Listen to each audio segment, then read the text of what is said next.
Hello again, Metal.de Shatsies, or here with the amazing, talented boys of Miss May I. I'm gonna try and steal some scoops about upcoming music. We have 2 singles out there, rocking Germany and Europe right now. Yeah.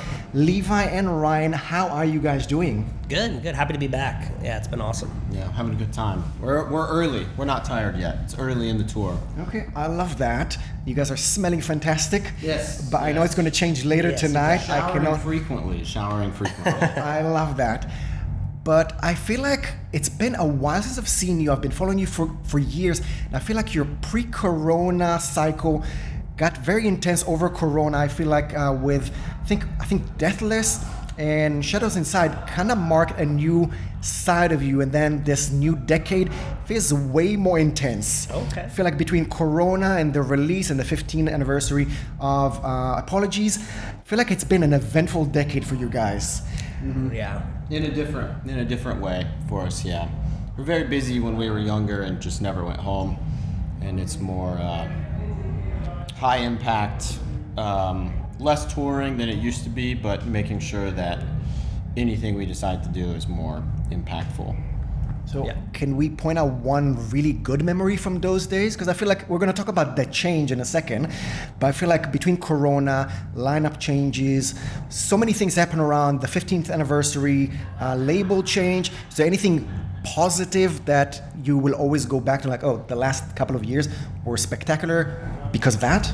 Yeah, I think positive, really. Yeah, it's all been really positive. I think the coolest thing is how we do studio time now. We work at this studio close to Elijah, our new member. It's a studio he works at, and it's just been awesome because it's not really outsourcing and like disconnecting to go to a studio. It feels like it's still at home and together, and it hasn't been like that in a long time, and I think that's like one of the newest things. It doesn't have to be condensed either. There's a lot of pressure when you were touring the way we used to. You have 30 days to get it done. If you don't get it done, there's already a tour booked. So if you don't get the record done, you're going to mess up the tour cycle, that sort of thing. Whereas we're just a little bit more in control than we used to be, because we're not like I said, there's not you do this tour, which is supposed to lead to this tour, which is supposed to lead to this tour. We just kind of pick and choose now. It's a little bit more, we do things a little bit more for our own schedules than we do for just playing here's the thing, you have to do it, which was a lot of the first 10 years. Just go. So now it's more our decision now, which is nice. So can we say that Shadows Inside was that turning point? It felt like it took longer. Obviously, Corona happened. I think that is the last one that we were in that constant craziness. Yeah. I think because of coronavirus, because everything that happened, I think post that we really took the time. The time off sort of took us. We've never had a break before that, so I think having that break to just digest the last decade prior to that is when we made those changes. So. But then Curse of Existence, if I'm not mistaken, it felt like you almost re-recorded it. It felt like you came into Corona with an album almost ready, and then you started talking about it got a different meaning, and then it got reworked. So was the album also almost ready when you went into Corona, and then you came out with something completely different? That was the first time we got together. So we did a Monument 10-year anniversary. We did it a year early, actually, because that record was going to be done in 2020. Mm-hmm. So the plan was, we didn't want to skip the celebration of the record, so we did that in 2019, knowing that in March we would go to the studio, and then probably by June the record would be out. And then the pandemic hit, and obviously that moved the whole timeline. So the first thing we got to do was, as soon as the lockdown stuff ended, we would go into a studio once a week, work on songs. And then everything was still kind of locked down when we recorded it. Yeah. Everybody had to be tested to go into the studio. Hotel or studio only, no going out or anything like that. And I think it took us 6 months to get it done because of that sort of thing. But then the touring cycle was just rather short. So we just had a lot of stuff going on in our personal lives, and it was just hard to coordinate going back on the road as much as we felt like we needed to. So was a little bit different of a. It felt like it took forever, but I guess really it was only like a year and a half from start to finish. You already mentioned that coming out of Corona, the band was a bit different, less pressure, more control. So can you say that, like many other bands, you took the time and said, okay, we need to change our touring wild. How do we tour? How long do we do it to be more mental healthy? And I think being, like Ryan said, like just impactful touring instead of just playing a show just to play a show, doing like the right shows and playing for the right crowds. And like you said, like for your mental, how much is too much, how much is enough, what's the right shows, like, so all that was just conversations that we never really had when you're just constantly out all the time. I remember it starting when the pandemic started. Bands were just desperate to find things to do, to stay involved, and our team was like, maybe you can do live streams, maybe you can do this, maybe you can do that, and we said no. We just said, this is the first chance to actually do nothing, and that was probably 12 years in at that point. So we're just going to do that. So, and then we kind of got used to nothing, which was kind of nice, and it took us a minute to kind of get back on the. I don't think we did a tour until 2022. Actually, we waited a full 2 years before we even came back out. I think it was that All That Remains tour was the first one back. Yeah. Well, it felt like that album also was more reflective, just thinking about life, thinking about yourself, your connection to people around you in the world. What's your meditation, your reflection process? Do you meditate? Do you drink more, drink less? Where do you go to think about what do I need to do and kind of detach yourself from any other influences? I cannot calm down, so I can't really meditate. My like meditation for a long time was running. I haven't been there running in a while, but it was running. That's what I picked up. I had no headphones. I would just run for a few miles and just in silence and just think, and that really got me through. I did like I was on like a streak. I did like 1,060 days straight of just running a few miles a day, and that really helped me just deal with a lot of stuff. So yeah, that was another thing we sort of did together. We did a half marathon together. It was good. It's good for you. It's miserable. Yeah. It's good. It's putting yourself in such a uncomfortable position, and then you get that post runner's high. It's a lot of clarity, and then I guess both of us will think of all the things that we want to talk about, and then when we come in to do a record, we basically, it's kind of,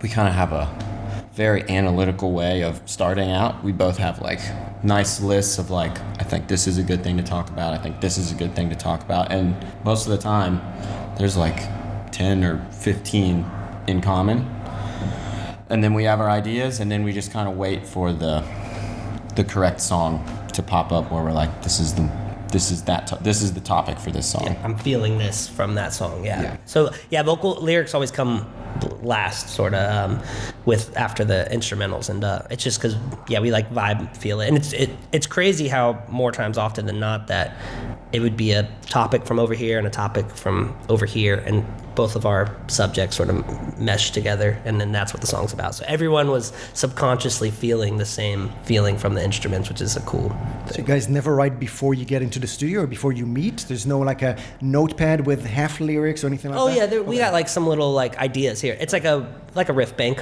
of lyrics, and then when we get in there, we complete stuff. So there's never like a full completed song. It's hard to write a full set of lyrics because the songs are so complicated, and the songs come together in the studio. So the demos will be done by Elisha or I, and then they'll be stemmed out, and rather than one person writing this song, one person writing that song, the song gets stemmed out, and then we come into the studio with the producer, and then the band restructures that song together. So Elisha's song or Ryan's song becomes Miss May I's song. Now the song is different than the one you were listening to as a demo anyway, so if you had written an entire song of lyrics over top of it, it's not even going to fit now anyway. So it's more of just having the general topic and idea and then thrashing it out at the studio together. Yeah. It's like the modern day sitting in a garage as like a band playing together. So it's like that, but the 2026 version. It's a lot nicer than sitting in a garage. Yeah. I gotta admit. Yeah, it's a lot better on the hearing than doing it in the garage. It sounds like fun, but I was wondering, I feel like a lot of musicians, they write by themselves, or at least they have their own part with the band, and then it helps the healing process. But I was wondering, what's the process where you're on that spectrum of dark event that can lead to a song, and then you have that lyric sheet, and then you go and meet the band, and then either you write the song, complete it, or get on stage. Where's the healing on that spectrum? For me, I would say in the studio, especially this new album, there was a lot of heaviness, and it helped. A lot of clarity came out of leaving the studio. After you like puke it all out into the song, you're like, oh, I see. It's sort of like zooming out and seeing what the conflict is. So, and there's an openness now after Curse of Existence. That's the first record where we went back for another session, where we felt like we didn't get it right the first time we did all the vocals. And then I know he's like, I just flew in my mouth. He's trying to get you. And then we changed a lot of them, and then we look back on some of them. We're like, well, I like the changes we made here, but maybe changing it was not the right move. There's still times on that new record where we'd finish a song, and then you have to just wait a minute because you're stuck in it you're always excited right after you make it, but then you give it a week, you move on to another song, and there's times you come back and we're like, even though the subject matter is right, the song is not there. Like maybe the lyrics are slightly wrong, or we don't quite. A big one would be we know what we're talking about, but would you know what we're talking about? Yeah. And then it takes like a slight rework. That's like 8 albums together though. We sort of have a mind meld. It's something we didn't know at the beginning. Yeah, we're learning as we. There's always something new to learn as we go. Yeah. Well, I'm going to focus on one of the darker songs, at least that I got connected to, which is Bleed Together. Mm-hmm. That kind of has like a full circle moment with Hey Mister. Yeah. And I think it's more of a personal song to you guys, unless you're going to relate that the band also connected to that. I think it's about parenthood and also your experience as a child. Yeah. So what is that connection story, if you don't mind sharing with us, please? Yeah, I think it is funny. It is sort of like, I've heard that multiple times. It's like a Hey Mister 2.0, like full circle. Yeah, I think with anyone who just becomes a parent, it's just a whole perspective shift of sort of how you were raised and things you went through as a kid, and I think and what you want to be as a parent, and I think that's what Bleed Together really is all about. And same with Jared and our band. It's just when you're sort of rewired when you have your first child, and there's all these things I didn't see and then I see them as a parent now, and I would approach them differently if I was the parent when I was growing up. So that's sort of what that song's all about, and what I want to be as a parent moving forward. So when did you feel like a parent for the first time? During the pregnancy, when you held your daughter for the first time? The heartbeat. Hearing the heartbeat for the first time messed me up. It was great. There's all the pictures, but once you hear the heartbeat, everything becomes real.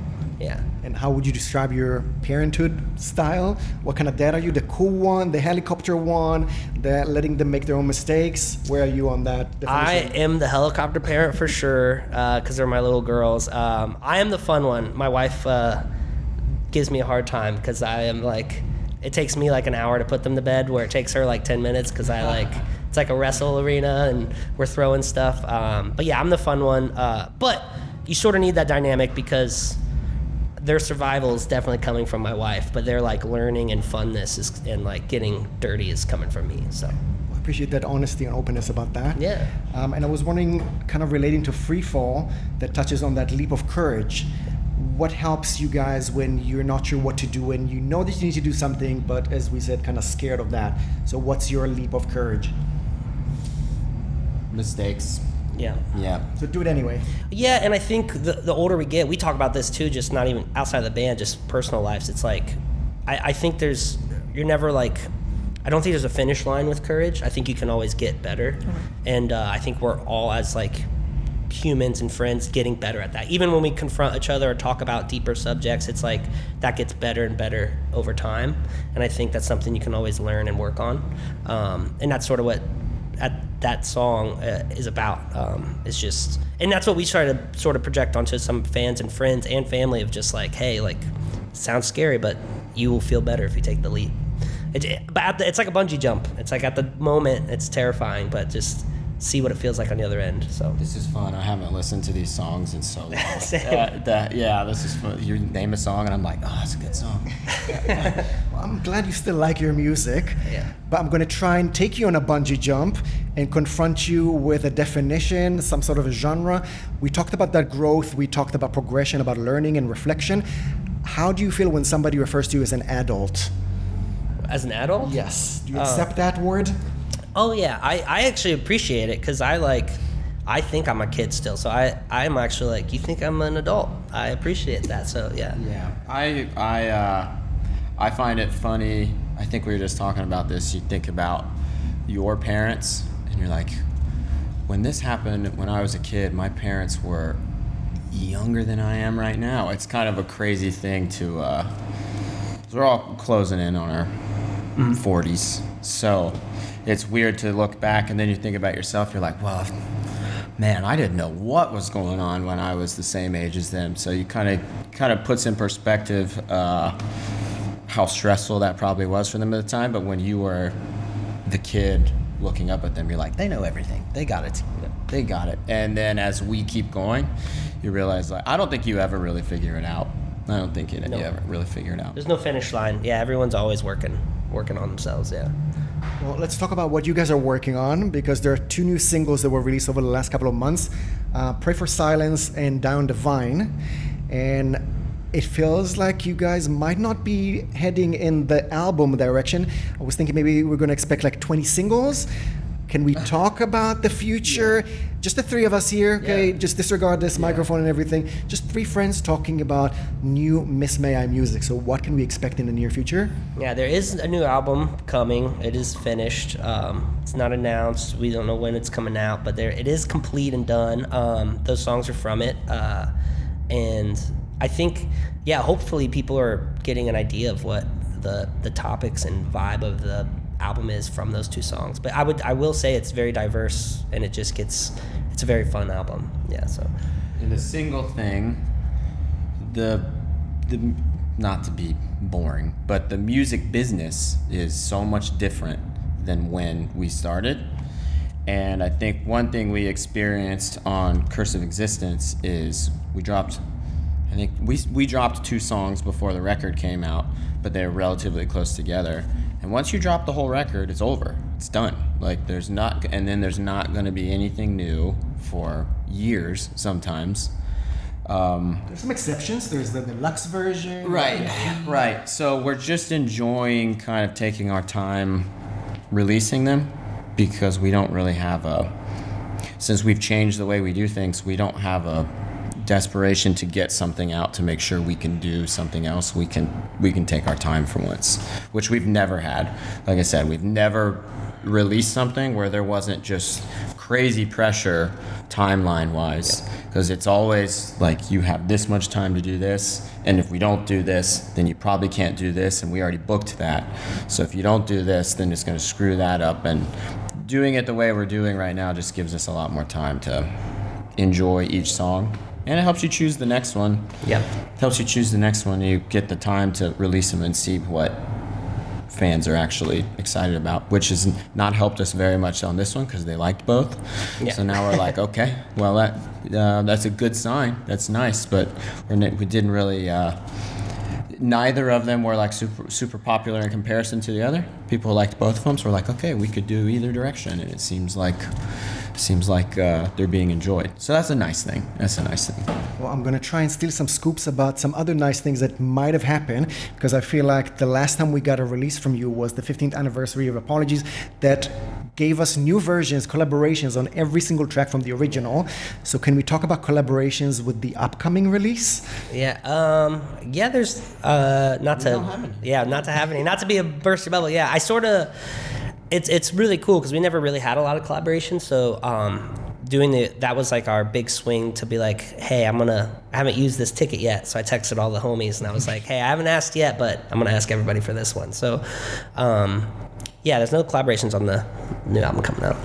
And what about 2027 next year, the band's 20th I wasn't even thinking of that. Okay, so I was hoping that there are already some plans, either more releases. I think that 2029 is going to be the 15th anniversary of Rise of the Lion.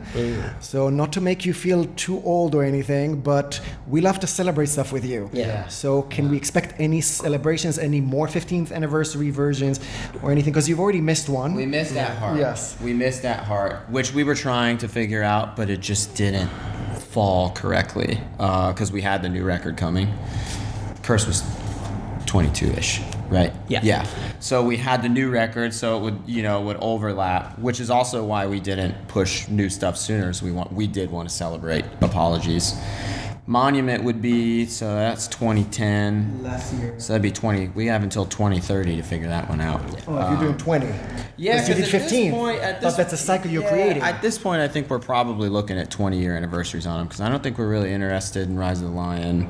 Well, I think a lot of the focus, because it's a new lineup and it's a new, not like new sound or anything, but just it's technically like a new chapter of the band. I think a lot of the focus is for people to digest and hear this new album, and tour this album and show people. And we lose a year because we don't like to do like one. When we did the celebration, we wanted to make a whole year out of it. So it's sort of hard to time them in. So like Rise of the Lion is kind of coinciding with a new record. So it's kind of like the At Heart one was, where you're like, okay, well, we have a new record, and then we got to kind of, what are we going to do? Overshadow one or the other. So it's hard to, that'll happen when you have like 8 records in 12 years or something. At the beginning, you did A lot an of album birthdays. less than 2 years apart. Yeah, So yeah. now releasing one plus a new one is going to get us, our playlist is very chubby, but I'm not going to say no to that. So if that happens, I'll be there. I'm just going to try and dive deeper into the upcoming release because there's a night in the video of Pray for Silence. And I was wondering if that's some sort of a metaphor for us in society or us against ourselves. I wasn't sure if it's on the kind of me and my demons conversation or me and the world conversation. So can you hint at direction? I think it'd be for both, technically, about that. It's just the outside noise that you hear, whether it's yourself, your inner thoughts, or just all the news and social media you're in. That's what Pray for Silence really is all about, is just how loud everything can be at times, which I think everyone can relate to. And the night metaphor, that visualization? It's more of just, it's like an armored human, so it's like, what better way to see someone protected with full armor? Well, it's been a pleasure talking to you. Can't wait to see you guys on stage tonight. I'll just mention that you're playing in Ohio, Incarceration Fest in July, and also Rockfest in Wisconsin. Any more surprises? Are you planning on coming back to Europe once this is done? Hopefully on a new album, we'll be back here. Yeah, it's going very, very well right now. Yes. So we would love to be back. Well, it's been a pleasure talking to you. Cannot wait to see you on stage. I got something to help me through the mosh pit later, so I'm looking forward for that. You showed us. What Yes. a great trip. What a great trip. Anything else you want to say to fans out there before we say goodbye? Check out the new music and look forward for the announcement of the new album. It's coming soon. Thank you for almost 20 years of sticking with us. All these We grades, appreciate guys. it. This venue tonight was the very first ever Miss May I headlining show in Europe. Well, I love being part of that. So guys, thank you for the sounds. Thank you for the conversation. It's been a pleasure. Levi and Ryan of Miss May I. It's been a pleasure. Thank you very much. Yeah, thanks for having Thank us. you very much.